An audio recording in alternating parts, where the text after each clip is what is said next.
सच ही बोलते हो।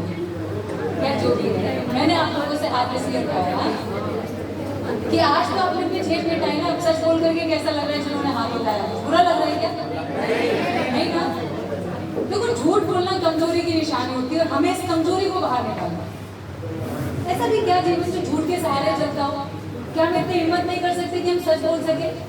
मैं एक बार एक ऐसी स्कूल में लेक्चर दे रही थी, 10वीं क्लास की, बड़ी अच्छी सी प्यारी सी बच्ची बैठी हुई सामने, मेरे से बोलती, दीदी आप एक बात बताओ। मैंने कहा, बोली दीदी किसी की जान बचाने के लिए तो झूठ बोल सकते हैं ना? बड़ा अच्छा प्रश्न था, आप लोग को जानना है इसका उत्तर? मैंने उसको भी ये दिया था, आपको भी देती हूँ। जब किसी की जान बचानी होगी ना तो देखा जाएगा। अभी तो तुम लोग अपनी जान बचाने के लिए बोलते हो, और वो भी कैसी, सबको पता है, और बचती है नहीं। क्योंकि जब हमारे सामने जिनको बोलते हो, सबसे ज़्यादा पेरेंट्स को बोलते हो, सबसे ज़्यादा अपने टीचर्स को बोलते हो, आपस में भी जिनसे बोलते हो उनको भी पता होता है। थोड़ी सी भाइयों की आदत होती है ना इतनी बात को इतना बताने की।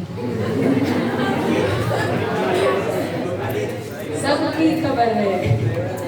अब क्या करें, जिन गली कूचों से निकल रहे हो उन गली कूचों को हम भी तो पार करके आए। आज यहाँ खड़े थे, कभी उधर भी तो बैठे थे, तो वो सब वातावरण देख करके आए हैं। और इतना कह सकती हूँ कि जरूरत नहीं है इतना कमजोर बनाने की, खुद को जरूरत नहीं है। सच बोलने की हिम्मत करो और आप कर सकते हो। एक बार अपने आप को इससे बाहर निकालो, और जब दूसरे को समझ में आ रहा है कि हम सच बोल रहे हैं या झूठ बोल रहे हैं, तो फिर फायदा क्या है इस चीज़ का? What is the profit? Why are you wasting your energy in such a negative thing, जो कि आपको कहीं नीड तो कर नहीं रहा। हाँ, अभ्यास जरूर बन जाता है। साथ में आपके साथ ऐसे स्कूल के अंदर आपके कितने सारे छोटे भाई बहन हैं, घर में भी छोटे भाई बहन होते हैं। आप जैसा करोगे वैसा बिहेवियर सीख जाएंगे। तो उन्हें अच्छा सिखा दो। झूठ बोलोगे तो झूठ बोलना सीखेंगे, और सच बोलोगे तो सच बोलना सीखेंगे। तो ये झूठ बोलना जो आज के समाज में थोड़ी सी कूल चीज माने जाने लगी है, अगर सच बोलने लगो तो सच को ही कूल मान लिया जाएगा। ये जो था ना आज का जो कल्चर है, उस कल्चर के हिसाब से चीजों को, मैं जब अपने स्कूल में थी ना, तो हमारे साथ भी जितने भी पढ़ते थे सब अपने पिताजी को पापा बोलते थे। और मैं अकेली थी स्कूल में, कॉलेज में, मुझे पता नहीं पिताजी बोलना अच्छा लगता था, तो मैं पिताजी बोलती थी। तो लोग सुनकर के उनको थोड़ा सा अजीब लगता था, पिताजी, पर मुझे लगता था यही अच्छा है, यही कूल है। कूल तो वो है ना जो आप ट्रेंड में ले आओ, तो सही चीज को ट्रेंड में ले आओ, सच को ट्रेंड में ले आओ। हमें नेपाल झूठा नहीं चाहिए, हमें नेपाल सच्चा चाहिए, और आप नेपाल हो तो आपको सच्चा बनो। तो एक संकल्प, झूठ का सहारा, झूठ का सहारा। कुछ बहुत मैच्योर बच्चे यहाँ बैठे हुए हैं जो बिल्कुल अपने मुंह को सील करके बैठे हैं। हम सच जानते हैं, पर हम ज्ञानी, हम नहीं छोड़ पाएंगे। कर सकते हो और करना है। और उसके पश्चात एक दो चीजें और, ये बहुत महत्वपूर्ण है। अच्छा ये बताओ, जीवन में सबसे ज्यादा प्रेम कौन करता है आपसे? माया कौन करता है सबसे ज्यादा? उसको तो एहसास है कि पिताजी का भी नाम ले लेना चाहिए। बाकी तो सब माँ भैया पिताजी भी प्यार करते हैं, बस उनको दिखाना नहीं आता। क्या? अच्छा चलो एक और प्रश्न, शान, एक और प्रश्न। सबसे ज्यादा विश्वास कौन करता है आपके ऊपर? माँ, पिताजी। एक बात ये सच्ची है कि जितना प्रेम, जितनी माया और जितना विश्वास हमारे माता पिता हम पे करते हैं, यकीन मानो बुढ़ापे तक अपने देख लेना, दुनिया में कोई नहीं होगा जो इतना प्रेम और इतना विश्वास कर सके। ये सच्ची बात है। पर अब बात आती है हमारे पार्ट। मेरा आप सब लोगों से एक बहुत ही विनम्र निवेदन है, जो वेरी हम्बल रिक्वेस्ट, एक चीज बस ध्यान रखिएगा कि कभी भी जीवन में कोई भी ऐसा काम मत करना जिसके लिए आप अपने पेरेंट्स के सामने सिर उठा करके एक्सेप्ट ना कर पाओ कि ये काम मैंने किया। मत करना। जो चीज उनसे छुपानी पड़े वो गलत ही होगी। कभी कभी हमें लगता है कि वो हमारी जनरेशन को समझते नहीं है, बट एक बात बताऊं, यहाँ तक आते आते एक चीज मैंने समझी है कि हर बार इस जनरेशन में ऐसा ही होता है।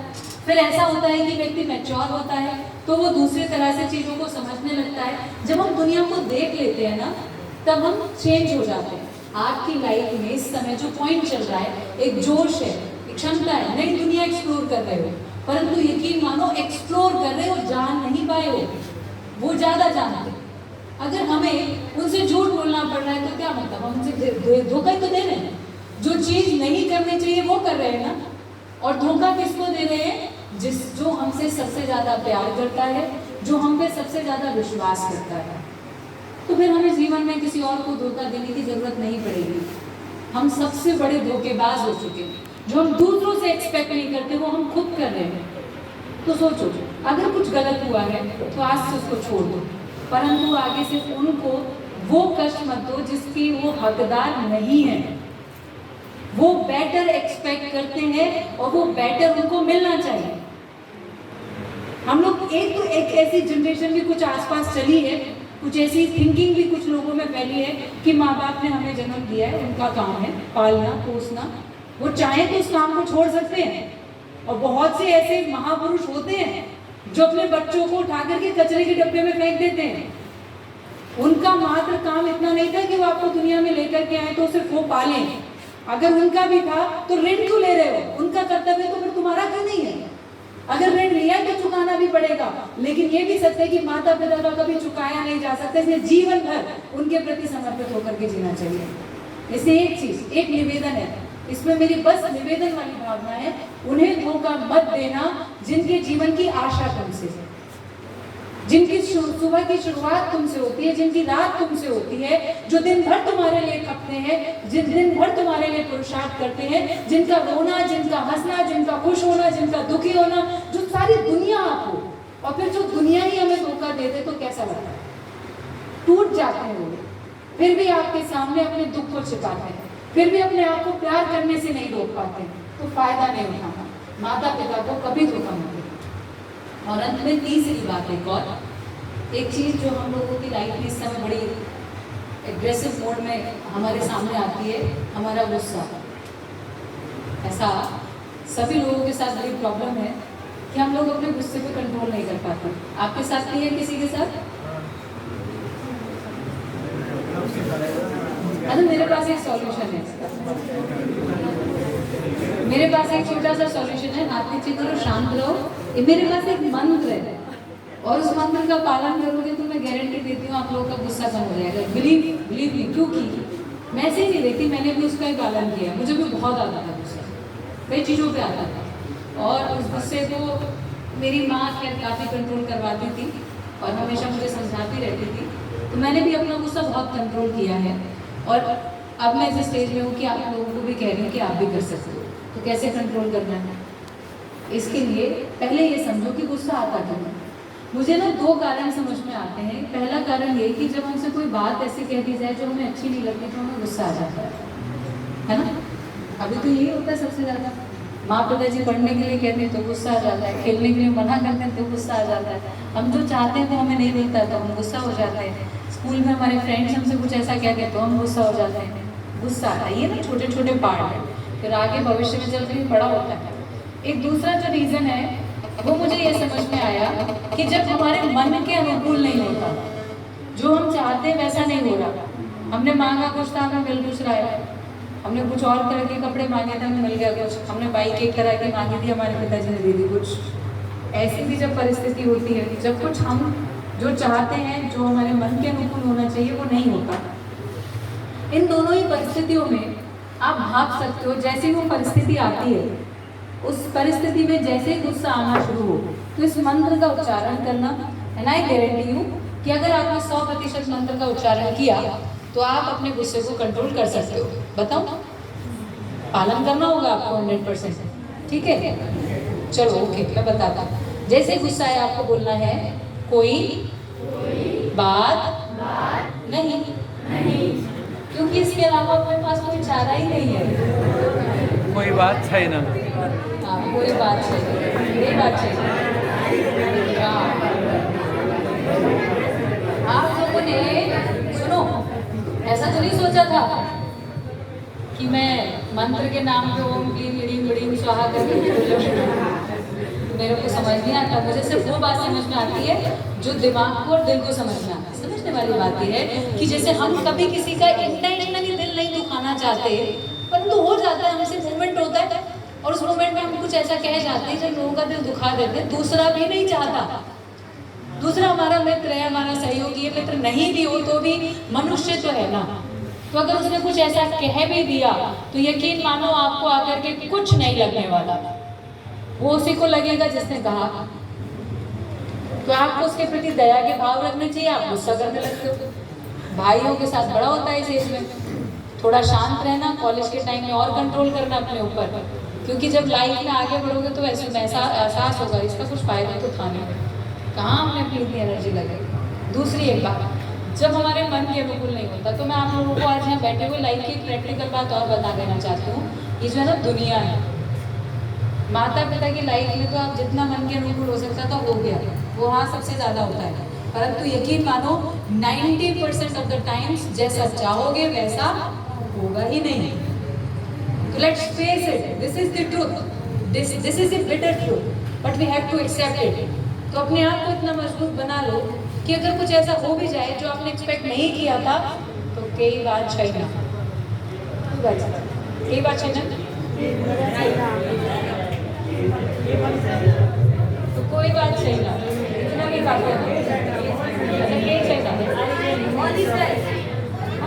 सब ठीक है, सब ठीक है। तो एक चीज ये और दूसरा ये, एक और पॉइंट है इसमें, शांत मन की बात मेरे मन के अनुसार नहीं हुआ। तो दूसरी बात ये भी है कि हमारा ही मन सब कुछ होता है, दूसरे का मन नहीं होता। कभी कभी दूसरे के मन के अनुसार भी होने दो, और यकीन मानो उसके मन के अनुसार होने पर जो चेहरे पर उसके मुस्कुराहट आएगी, जो दिल में खुशी आएगी, वो खुशी तो देने वाले आप ही होगे ना। और जीवन में सबसे अच्छी खुशी यही होती है कि हम किसी को खुश कर सकते, मौका तो मिल रहा है ना, शांत रह करके आप किसी को खुश कर सकते हो तो करो ना, क्या दिक्कत है। और जब हम किसी को खुश करते हैं तो हमें अच्छा लगता है। जिस मोमेंट में मेरी किसी बात पे आप लोगों ने गंभीरता से सुना या खुश हुए तो मुझे भी तो अच्छा लगा, और आपकी किसी बात पे मैं खुश हो जाऊँ तो आपको अच्छा लगेगा। This is how it works. तो एक दो चीज़ें, ये सारी चीज़ें याद रखते हुए जीवन में बस यही चीज़ें कि हाँ, हम लोग को झूठ का सहारा नहीं लेना, माता पिता को धोखा नहीं देना, और अपने आप को इतना कमजोर नहीं बनाना कि हम बार बार गुस्सा करके अपनी एनर्जी वेस्ट नहीं करनी और कभी भी बीमार नहीं होना। एक चीज़ और आप लोगों को बता देना चाहती हूँ, क्योंकि ये युवा नेपाल समिति से संबंधित है। पतंजलि का नाम जैसे आपने सुना है, तो पतंजलि का एक पार्ट है युवा नेपाल समिति। इसमें एक दूसरी साध्वी जी हैं हरिद्वार से, अभी प्रदेश नंबर 5 में है, और उनके माध्यम से और उनके साथ में अपना पूरा नेपाल में अपना लोकनाथ दाता जी हैं और भी कुछ अपने युवा हैं जुड़ करके इसमें एक सेवा दे रहे हैं, जिसका उद्देश्य है संस्कारवान, संस्कृतिवान और समृद्ध नेपाल का निर्माण करना। और इसके लिए युवाओं के लिए विशेष ट्रेनिंग समय समय पर आयोजित करते हैं। कभी जब यहाँ होंगे तो आप लोगों को भी जानकारी देंगे उसके विषय में। अभी जो है वो मैं आपको बताना चाहती हूँ, एक कंपटीशन होने वाला है, नेशनल योगासन चैंपियनशिप। नेशनल योगासन चैंपियनशिप युवा नेपाल समिति के माध्यम से हो रहा है। 6 categories each for girls and boys, मतलब टोटल मिलाकर के 12, 6 सेक्शन गर्ल्स के लिए, 6-12 भाइयों के। 6 में से 5 एज के अकॉर्डिंग है और एक रिदमिक है, 3 से 5 लोग मिलकर के एक साथ उसमें पार्टिसिपेट कर सकते हैं। और ऐसे ही भाइयों में, बहनों में, दोनों में। उसकी जो प्राइज मनी है दैट इज ऑल्सो गुड, 21, 11 और 5, मतलब 51, 21,000, 11,000 एंड 5,100। इसकी जो फाइनल्स हैं वो 11 गते में वैसाख में होने वाले हैं, काठमांडू में होंगे बाद में। लेकिन उससे पहले जो सिलेक्शंस हैं उसके लिए जो प्रक्रिया है उसके लिए आप जुड़ सकते हैं, और आदरणीय भ्राता जी जो आपके प्रिंसिपल भी हैं उनसे भी कम्युनिकेट करेंगे। तो इसके लिए अभी ऑनलाइन ट्रेनिंग शुरू हो चुकी है। अगर आपको लगता है कि आप जुड़ना चाहते हो but you don't feel that good yourself for the योगासन पर्पस, तो यहाँ सिखाया जाता है। करीबन 21 डेज़ की क्लासेस हैं, तो अभी 2-3 दिन की क्लासेस हुई हैं, तो क्लासेस शुरू हो चुकी हैं। और उसकी जो जूम की आईडी है वो मैं आपको बता सकती हूँ, आप उस पर जुड़ें तो सुबह में जुड़ करके और जानकारी भी ले सकते हैं। इसके लिए रजिस्ट्रेशन भी कराना होगा। तो पहले ये स्टेट लेवल का कंपटीशन रहेगा, जब आप स्टेट लेवल को क्लियर कर लोगे तो फिर आपको नेशनल लेवल के लिए काठमांडू में बुलाया जाएगा, और वहाँ रहने की और सबकी खाने पीने की व्यवस्था युवा नेपाल समिति के माध्यम से की जाएगी। और जो फाइनल्स हैं वो परम श्रद्धेय आचार्य जी महाराज, जिनको आप आचार्य बालकृष्ण महाराज के नाम से जानते हैं, उनके उपस्थिति में होने वाले हैं। और साथ में जो आईडी है उनकी वो 2077, 2078 00, 10 डिजिट्स की है, ईयर जो चल रहा है 2077, नेक्स्ट ईयर जो आने वाला है 2078 00, क्योंकि कुछ और स्पेस था तो उसमें 0 फिट कर दिया गया। तो इसको इसकी आईडी पर आप सुबह 5 बजे जुड़ करके इसमें और ज़्यादा पता कर सकते हैं, क्योंकि वहाँ पूरी टीम उस समय ट्रेनिंग में आपको सहयोग कर रही है। तो जुड़ना चाहते हैं तो आप अपने प्रिंसिपल सर से भी बात कर सकते हैं, उनसे भी हम सब करते रहेंगे। पासवर्ड चाहिए ना, चाहिए ना, ठीक है। तो पासवर्ड की कोई रिक्वायरमेंट नहीं है, सिर्फ आईडी पे लॉगिन कर जाना है और आईडी पे आपको पहुंचना है। तो मॉर्निंग में क्लासेस चल रही हैं और ऐसा करते हैं बात कर लेते हैं, शाम की भी क्लासेस सुनवा दो, लिख लिया शाम की क्लासेस भी मैं बात कर लेती हूँ, बता देंगे। तो कल से शाम को 5 बजे से चल जाएं, ये नहीं शाम को नहीं चलेगी, वो लाइव चलेगा, रिकॉर्डिंग देख सकते हैं बच्चे, लाइव चलेगा। युवा नेपाल के युवा नेपाल समिति, ये नेपाली में लिखा हुआ है, फेसबुक पे पेज है, उसे लाइक करें और उस पर जाकर के आप वीडियोस जो चल रही हैं, जो पुरानी भी हैं, उन्हें देख करके प्रैक्टिस कर सकते हैं। हाँ। तो देखें अपना प्रदेश नंबर 7 से कितने हम विनर्स लेकर के आ सकते हैं। तो ये जो टोटल कैटेगरीज हैं, इनमें 12 प्राइजेज हैं और 12 प्राइजेज में से कुछ एक प्राइज अगर हम अपने महेंद्र नगर से ला सके तो अच्छा रहेगा, ग्लोबल से लाए और बेटर, और ग्लोबल से लाए तो और भी अच्छा रहेगा, ठीक है। अब बहुत बोल दिया मैंने और बहुत शुक्रिया आप लोगों ने। मैं सन्यासी हूँ, आपको पता है, दिख रहा है आपको पता है, सन्यासी लोग मांगते बहुत हैं, मेरे को भी मांगने की बड़ी आदत है। अब मैंने इतनी देर आप लोगों के बीच में पुरुषार्थ किया है, मुझे कुछ मिलना चाहिए, मैं कुछ मांगू तो मिलेगा।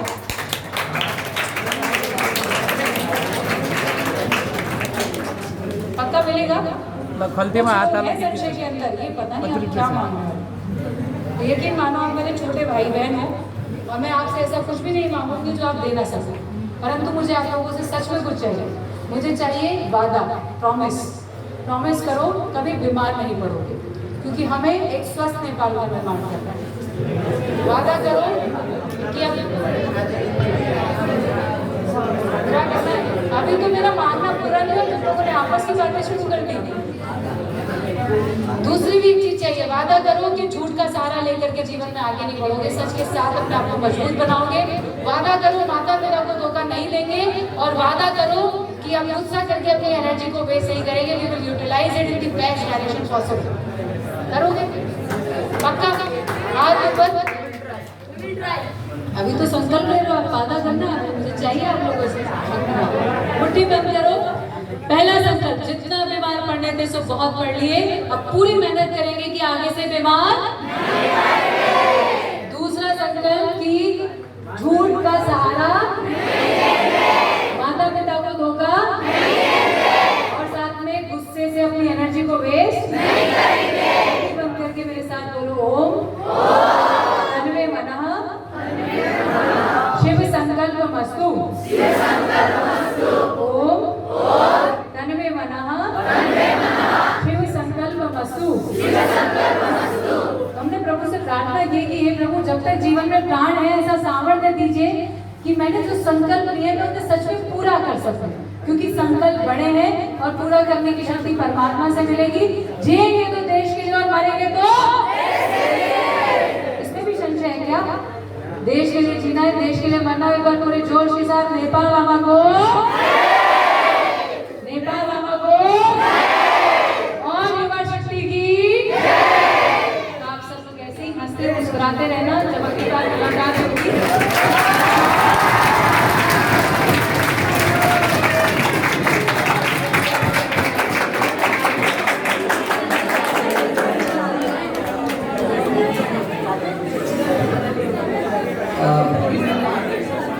Thank you so much, साथी देवादित्य जी। एक्सक्युज मी, यो कति सुन्दर शब्दहरू छन्। म सोच्दैछु म कसरी यी शब्दहरूलाई लिपिबद्ध गरौँ।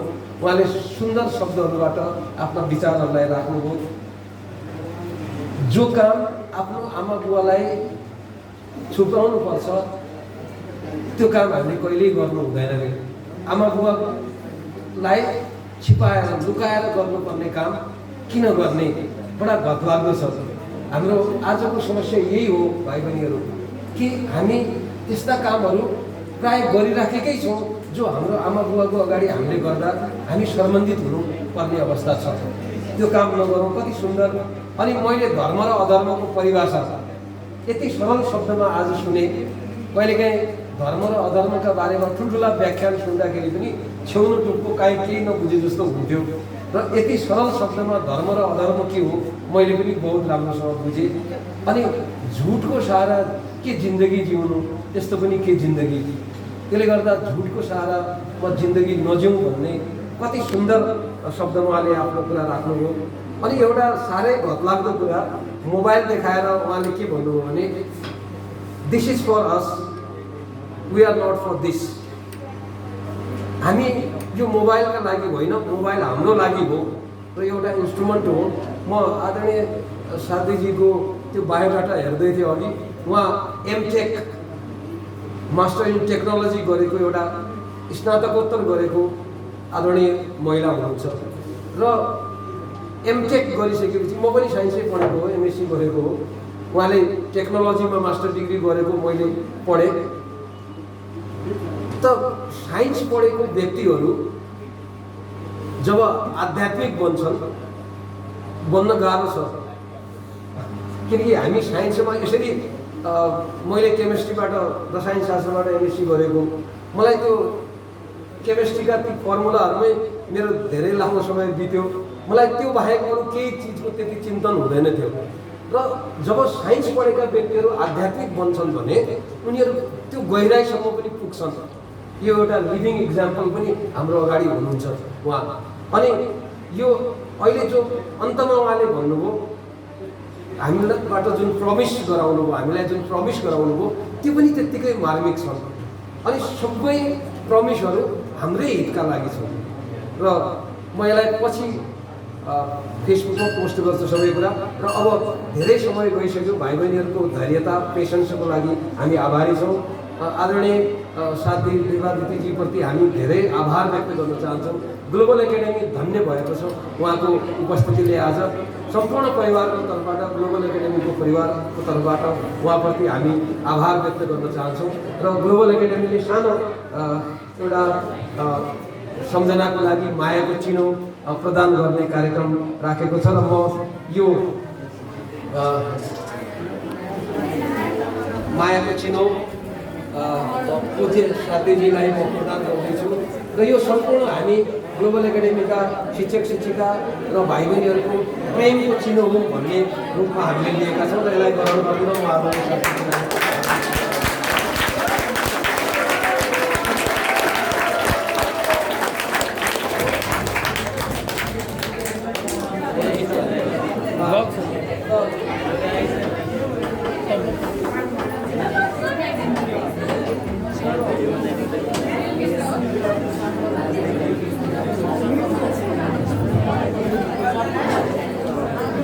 भाइ बहिनीहरू, अब हामी एक मिनटमै बाहिर गइहाल्छौँ है।